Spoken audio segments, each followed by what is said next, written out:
Hit it from the back, watch a nigga bless you, bless you. What's up everybody, this is iPhone Nate back with a new video. Today I just find out like I had a problem with my computer.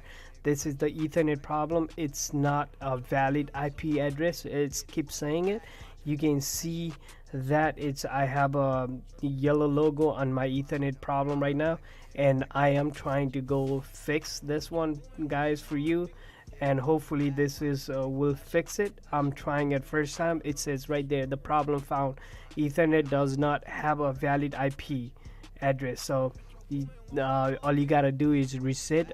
If you guys do not know how to reset, I'll walk you through. So let's start this video, guys. Okay, so first of all, go to start and type cmd, that's called command prompt, and click run as the admin, guys. And once you run it, you have to put the code.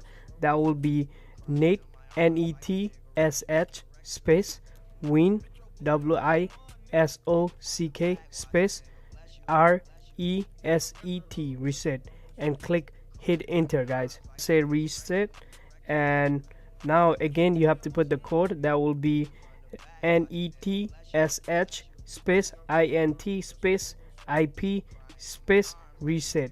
Okay, RESET, reset. So, and hit enter.